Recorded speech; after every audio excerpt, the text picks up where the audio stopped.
sobre o que está acontecendo no governo português em termos de política econômica, recomendo que você visite esse site. Lá tem gráficos, tem estudos, tem tudo. O resumo da ópera que eu poderia dar como resposta, para não me estender muito, as reformas estruturais não são coisas acessórias, é o principal, e isso não está sendo feito. O que o governo fez, por exemplo, que é uma alteração cosmética, no serviço público tinha categorias que tinham 16 salários, cortou-se o 16º. Em algumas categorias cortou-se o 16º, o 15º e o 14º. Sobraram 13 salários. Então, esse tipo de coisa está sendo feita, mas esse tipo de coisa não resolve o problema. Então, o que está acontecendo aqui, os problemas estruturais que precisam ser resolvidos, não estão sendo resolvidos. O que é pior, o governo do primeiro-ministro tem seguido o mesmo receituário de massacrar as sociedades com aumentos sucessivos de impostos. O governo dele não tem muito tempo e acho que já aumentou impostos acho que 2 ou 3 vezes. Meus amigos portugueses relatam que estão deixando quase metade do que ganham para o governo. Na renda. Isso na renda. Fora o que se paga de IVA no consumo.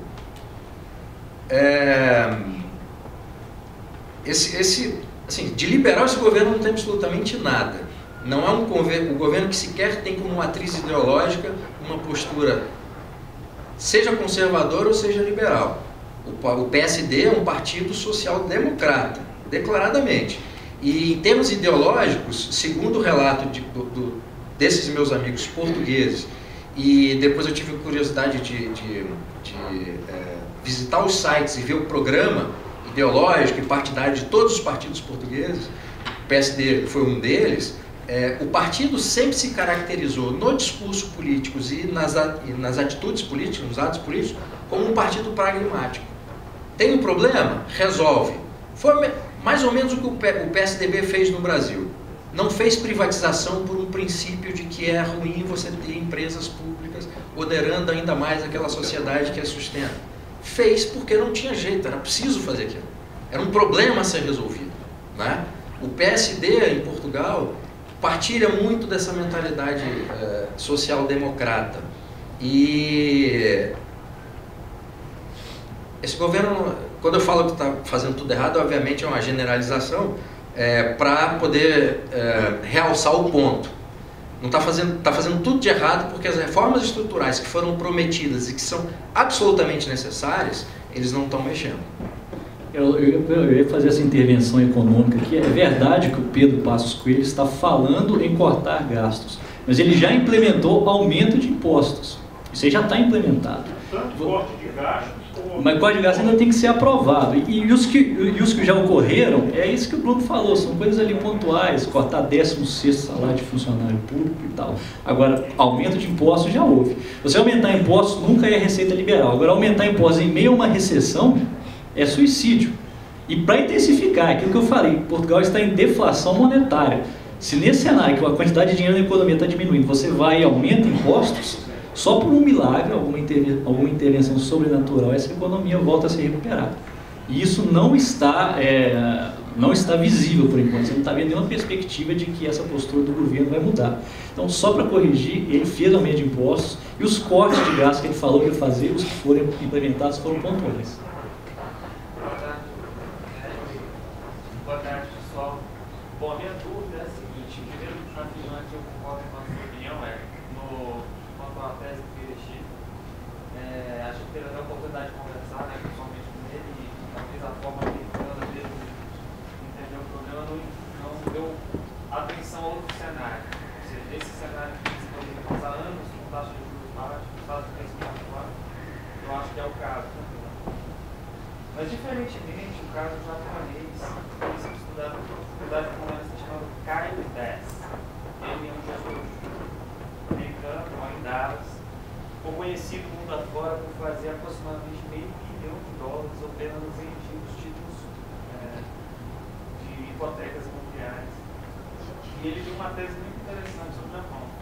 Ele acha que o Japão está se aproximando do ponto final que iniciamos.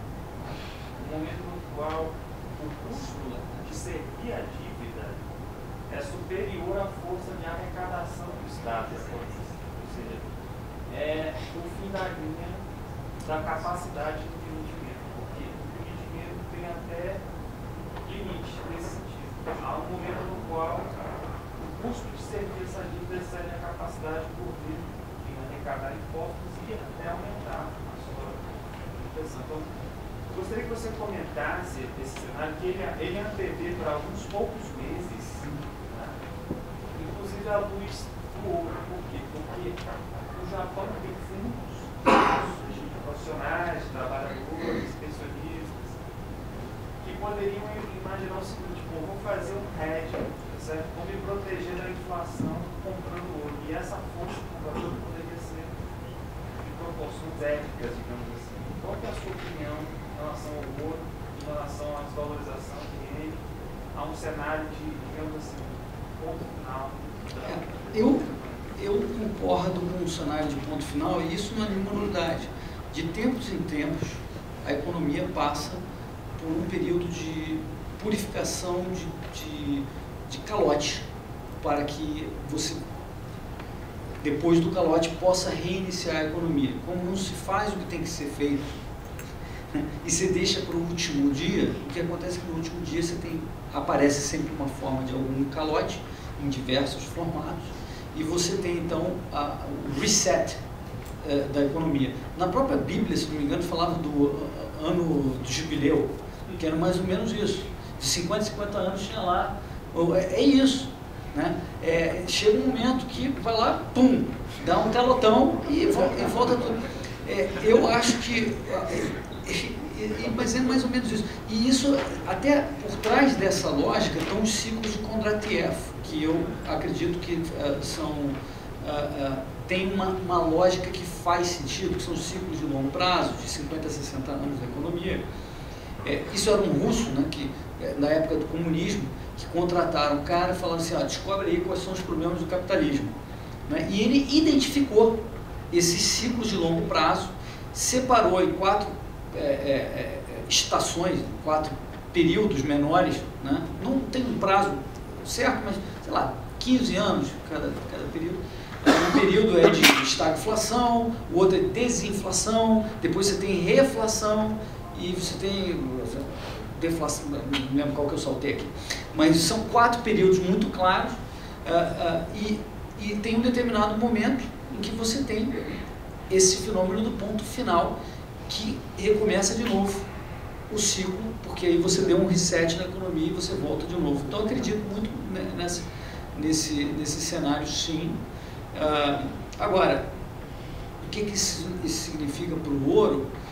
Depende muito de como se dá esse reset, né? Se você está falando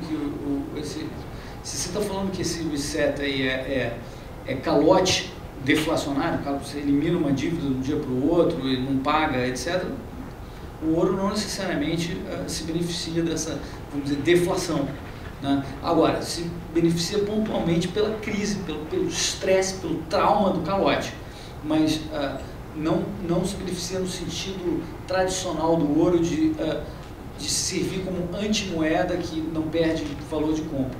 Se o reset é através de uma hiperinflação, você sempre pode zerar a dívida fazendo inflação rápida, corroendo os devedores, os credores, nesse caso o ouro tende a ser um ativo que vai proteger, de certa forma, o poder de compra. Então depende muito do que você acha que vai acontecer, se vai ser um processo inflacionário ou deflacionário. Boa tarde. Eu queria retomar um pouquinho sobre a questão europeia. Assim, eu vi um artigo do Polkrugman recentemente e nele ele falava um pouquinho sobre a importância da união econômica na União Europeia e tudo mais, que isso trouxe, além de benefícios mútuos entre os países, trouxe paz para um continente historicamente que viveu muitas guerras, enfim. Então eu queria que vocês falassem um pouquinho, porque eu sei que na União Europeia, por causa da união econômica, eles têm uma dificuldade muito grande de recuperação de crises, né? Então eu queria que vocês falassem um pouquinho sobre essa dificuldade, sobre o que vocês acreditam que vai vir por aí nos próximos anos.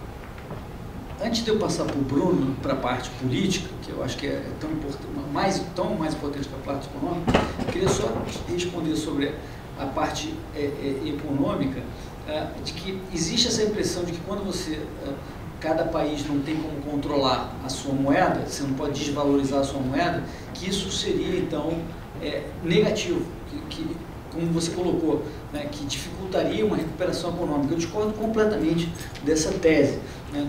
O fato de você desvalorizar não significa que você esteja ganhando com isso. Imagina aqui que amanhã o dólar vai para 4, não R$2, mas vai para 4, todo mundo aqui vai ficar muito mais pobre. Né? A gente não passa a não poder comprar iPad, não poder viajar, etc. Então, alguns exportadores se beneficiam e alguns caras que competem com importados se beneficiam, mas fora isso todo mundo perde. Então, esse poder discricionário de imprimir dinheiro eu acho negativo do ponto de vista de um país individual. Né? E nesse sentido, o euro, principalmente sob o ponto de vista de um país periférico, que adoraria ter esse poder, o euro é positivo, porque serve como uma âncora que impede você de usar o câmbio, a solução fácil para tentar sair do problema, e adia o dia em que você realmente tem que fazer o ajuste de verdade. Como a Europa e os periféricos hoje não têm esse grau de liberdade, eles estão sendo obrigados a fazer, em alguma medida, mal, né? Aumentando imposto mais do que diminuindo o gasto, mas o dia do juízo final chegou mais rápido para esses países. Eles têm que fazer algo, porque eles não podem imprimir moeda. Isso, para mim, é positivo, não negativo. Só completar, alguns keynesianos defendem que o problema da Grécia, por exemplo, que como eles não têm um banco central, eles não podem fazer igual a Argentina, que em 2001 desvalorizou a moeda de 1 para 1, de 4 para 1. Um peso valia $1 e, de repente, o peso passou a valer, $1 passou a valer 4 pesos. O Krugman defende isso e diz que se pudesse desvalorizar essa moeda, o país estaria ótimo. O que aconteceu na Argentina? Quando houve essa desvalorização, a renda dos argentinos caiu 60%. Eles empobreceram 60%. Antes, um peso era $1. Depois um peso passou a valer 25 centavos de dólar. Como é que isso é solução para as coisas? Fora que quando houve a desvalorização, a Argentina passou a ter uma inflação de praticamente 40% de preço. Se há uma inflação de preço, a sua renda cai, você perde poder de compra. Como é que isso é solução para você sair de uma crise? Eu concordo plenamente com ele, o euro impede isso. O euro faz com que a única solução esteja ali no ajuste de contas. É doloroso? É.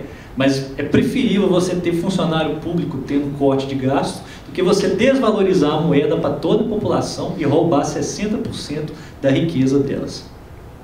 Mas o euro, nesse sentido, Leandro, ele não obriga, por exemplo, um contribuinte alemão a arcar com ônus porque algum grego, um consumidor grego ou o governo grego fez alguma bobagem. Isso é falha de desenho da Comissão Europeia e da União Europeia, não é uma culpa do euro. Não é igual aqui, a gente tem R$1 para o mesmo país. Se o governo da Bahia fizer bobagem e o São Paulo, por exemplo, tiver que socorrer o governo da Bahia, isso não é culpa do real em si, é culpa da maneira como o sistema político foi desenhado. Aí essa é a área do Bruno. Mas não é problema do euro, é problema da União Europeia e das políticas dele. E a União Europeia também não é uma coisa contrária ao que nós... Estou querendo te provocar agora.